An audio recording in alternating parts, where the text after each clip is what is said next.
Where's my GP is a question that is constantly being asked right now, and in this 5-minute episode written by Dr. DrEmmaNash, we will explain to you where your GP has gone. Imagine you worked for a person who owned a holiday park. Let's say that 2,500 people lived on the holiday park and you are the plumber. The residents pay a fixed fee and call you when they have a problem. Some call you many times a year. Other people don't need you at all. You do your best to fix things as efficiently as you can. Over time, the plumbing gets older. Things go wrong more often and people need you more. Unfortunately, you're still the only plumber for the 2,500 people living there. People have to wait longer for you to sort out their problems, and they are frustrated. Your boss gives you a bit of extra budget to get some help. It's not enough to get another plumber, so you employ a plumbing technician. They do what they do very well, but can't do everything. Many residents complain because they only want a plumber to sort their issues, even if a technician can do it. Because you're doing things that are more complicated, because the plumbing is older, and the easier things are done by the technician, people wonder how you're spending your time because you're helping fewer people than you did before. They complain to the owner. The owner sets you a target for a certain number of jobs to do with a certain amount of time. If you don't do this, you will be penalised. The consequence is you work longer hours because you can't afford not to. The holiday park also has an electrician. Unlike you, the electrician gets paid per job by the homeowners. The cost has gone up a lot, and the cheaper electricians can't take anyone else on. Residents start asking you to help with their electrical work too because of the expense and availability. They assume because you know about maintenance, you know enough to sort them out. They get cross when you say no. You say no because you only know a bit. It wasn't in your training, and there's a chance you'll get it wrong, and it may even be dangerous.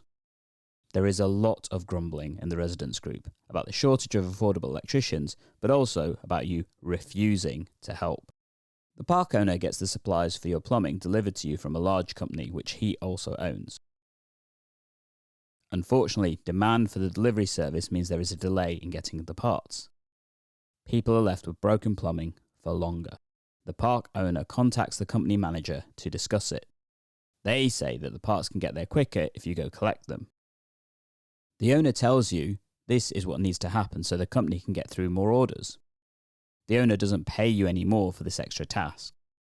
The plumbing is now going wrong more often, and the number of calls is going up further, but you can't get to it quickly because you're having to spend more time going and collecting the orders the company doesn't deliver anymore.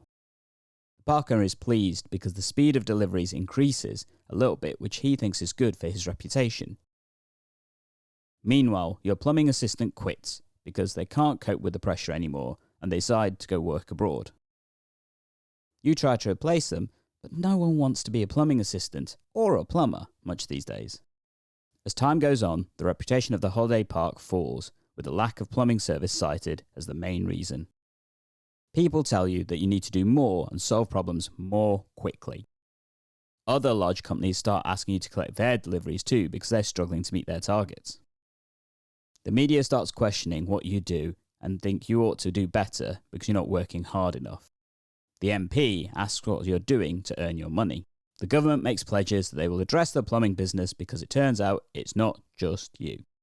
Holiday parks across the country are left with leaks that aren't fixed for weeks on end. Your working hours are long.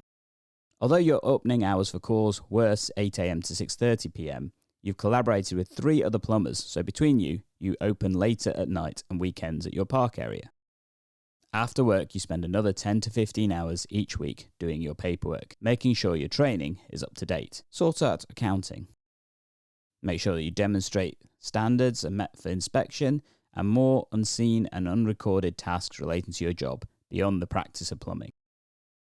Around you see other plumbers leaving for better lives, some burning out and becoming very unwell, and others getting into financial situations that make it impossible to continue. You count yourself lucky. You're still going. Just. GPs are the plumbers. We're holding on in desperation. We're not as glamorous as the large companies, hospitals, and we're cheaper than the electricians, dentists. There is no bitterness towards them, but there is resentment towards the park owners, and deep sadness how many of the residents and the media see us. These final two things are most likely to finish me off as a GP. I shouldn't care what people think, but I do. Caring is what I do. But I don't know how much longer I can keep doing it.